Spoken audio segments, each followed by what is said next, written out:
नमस्कार बच्चों, इस YouTube चैनल पर राजेश सर आपका स्वागत करते हैं। आज अपन मॉडल पेपर नंबर 2 कृषि विज्ञान की बात करेंगे, यानी एग्रीकल्चर में कौन कौन से ऐसे इंपॉर्टेंट क्वेश्चन हैं जो बोर्ड एग्जाम में पूछे जाएंगे। आइए देखते हैं। पहला क्वेश्चन है, चना की फसल में सिंचाई की क्रांतिक अवस्था है? फूल आने से पहले, अंकुरण के समय, कल्ले निकलते समय या दाने भरते समय? तो इसका आंसर है बच्चों फूल आने से पहले। दूसरा प्रश्न है, चौड़ी पत्ती वाला खरपतवार है? मेथा, कांस, जंगली जई या हिरणखुरी? तो इसका आंसर है बच्चों हिरणखुरी। तीसरा प्रश्न है, राजस्थान को कृषि जलवायु खंडों के अंतर्गत बांटा गया है? 8 क्षेत्रों में, 7 क्षेत्रों में, 10 क्षेत्रों में या 6 क्षेत्रों में? तो इसका आंसर है बच्चों टोटल इसको 10 क्षेत्रों में बांटा गया है। अगला प्रश्न है, केले का सत्य तना कहलाता है? कंद, राइजोम, घनकंद या कॉर्म? तो इसका आंसर है राइजोम। अगला प्रश्न 2,4-D है? वृद्धि कारक, रोगनाशक, कीटनाशक या कवकनाशक? तो इसका आंसर है बच्चों कवकनाशक है, ये एक प्रकार का। बेल का औषधीय गुण का कारण है? मार्मेलोसिन, लाइकोपीन, जैंथीन या कैरोटीनॉइड? तो इसका आंसर है बच्चों मार्मेलोसिन। अगला प्रश्न है, खजूर के फल का खाया जाने वाला भाग है? फल भित्ति, अंडाशय, पुष्पासन या कोई नहीं? तो इसका आंसर है फल भित्ति।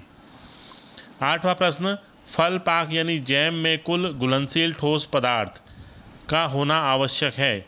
65%, 68%, 70% या 75%? तो इसका आंसर है 68% बच्चों।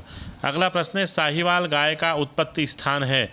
सहारनपुर यूपी, बाड़मेर राजस्थान, मोंटगोमेरी पश्चिम पाकिस्तान या काठियावाड़ गुजरात? तो इसका आंसर है बच्चों मोंटगोमेरी पश्चिम पाकिस्तान।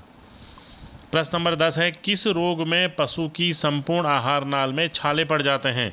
खुरपका मुंहपका रोग, पशु माता रोग, जहरबाद रोग या एंथ्रेक्स रोग? तो इसका आंसर है बच्चों पशु माता रोग। ये जो प्रश्न थे बच्चों MCQ टाइप के क्वेश्चन थे, ऑब्जेक्टिव टाइप क्वेश्चन थे। अब जो प्रश्न हैं उनके आंसर एक लाइन में देने होंगे या अति लघुतरात्मक प्रश्न हैं। आइए देखते हैं कौन कौन से ऐसे प्रश्न हैं जो बहुत ही इंपॉर्टेंट है बोर्ड एग्जाम की दृष्टि से। पहला इसमें प्रश्न है, गन्ना की फसल की जल मांग कितनी होती है? 2 अवर्णनात्मक शाकनाशियों के नाम लिखिए। 1 त्रिवर्षीय फसल चक्र को लिखिए। अगला प्रश्न है, शुष्क खेती के लिए जौ की 2 किस्मों के नाम लिखिए। बाजरा की खेती के लिए किस प्रकार की जलवायु उपयुक्त होती है? जीरा का वानस्पतिक नाम तथा कुल लिखिए। इससे अगला प्रश्न है बच्चों, सूरजमुखी किस कुल का पौधा है? हाल्स्टीन फ्रीजियम गाय का मूल स्थान कहाँ है? बीमार पशु के 2 सामान्य लक्षण लिखो। अगला प्रश्न बच्चों, खुरपका मुंहपका रोग में कौन सा टीका लगाया जाता है? तो ये प्रश्न जो थे बच्चों ये सेक्शन A के थे। अब प्रश्न है सेक्शन B के, कलम लगाना किसे कहते हैं? ये कितने प्रकार का होता है? प्रश्न नंबर 2, गलघोंटू रोग के रोग कारक का नाम तथा 2 लक्षण लिखो। प्रश्न नंबर 3, दूध में यूरिया की पहचान कैसे की जाती है? प्रश्न नंबर 4 है, कपास की चुनाई कैसे तथा कब करनी चाहिए? तो ये कुछ सेक्शन B के प्रश्न थे इंपॉर्टेंट बच्चों। अब सेक्शन C की अपन बात करते हैं, देखते हैं कौन कौन से प्रश्न इसमें इंपॉर्टेंट हैं। 5वां प्रश्न है, खरपतवार से होने वाली हानि को निम्न बिंदुओं के आधार पर समझाइए। भूमि के मूल्य में कमी के आधार पर और किसान के जीवन स्तर पर प्रभाव के आधार पर। अगला प्रश्न है, मिश्रित फसल से क्या अभिप्राय है? इसके किन्हीं 2 सिद्धांतों को समझाइए।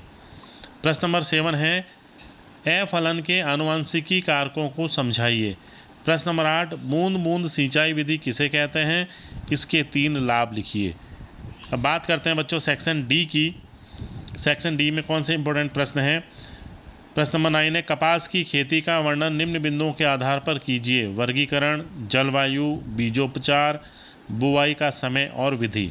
इसके अथवा में जो प्रश्न है बच्चों वो देखते हैं। इसके अथवा में प्रश्न है, सरसों की खेती का वर्णन निम्न बिंदुओं के आधार पर कीजिए। 4 उन्नत किस्में, बीज दर और बीजोपचार, खाद व उर्वरक, कटाई तथा उपज प्रति हेक्टर। अब प्रश्न है प्रश्न नंबर 10, बेर की खेती का वर्णन निम्न बिंदुओं के आधार पर करो। 2 उन्नत किस्में, पौध लगाने की विधि, 2 प्रमुख रोगजनक, खाद तथा उर्वरक। इसके अथवा में जो प्रश्न है, बेल यानी जिसे हम कहते हैं बिलपत्र की खेती का वर्णन निम्न बिंदुओं के आधार पर कीजिए। जलवायु, पौधे लगाने की विधियाँ, खाद और उर्वरक तथा पौध संरक्षण। अब देखते हैं सेक्शन ई के कुछ इम्पोर्टेंट प्रश्न बच्चों। जेली बनाने के मुख्य अवयव लिखिए। आदर्श जेली की पहचान कीजिए। जेली तैयार होने के संकेत लिखिए। इसके अथवा में जो प्रश्न है, अचार संरक्षित रखने की विभिन्न विधियों को विस्तार पूर्वक समझाइए। और इसके बाद जो प्रश्न है बच्चों, गाय की मालवी नस्ल का वर्णन निम्न बिंदुओं के आधार पर कीजिए। उत्पत्ति स्थान, वितरण, कोई दो विशेषताएं और इसका उपयोग। इसके अथवा में जो प्रश्न है बच्चों वो है भेड़ की बीकानेरी नस्ल का वर्णन निम्न बिंदुओं के आधार पर कीजिए। उत्पत्ति स्थान, वितरण, कोई दो लक्षण और उपयोगिता। तो बच्चों ये कुछ इंपॉर्टेंट प्रश्न थे बोर्ड एग्ज़ाम में पूछे जाने वाले, जो आपके लिए मॉडल पेपर नंबर 2 में अपन ने बात की। इसके आप आंसर ढूंढ करके इनके उत्तर तैयार करें, इनकी प्रैक्टिस करें। बोर्ड एग्ज़ाम में इनमें से अवश्य ही प्रश्न पूछे जाएंगे। धन्यवाद।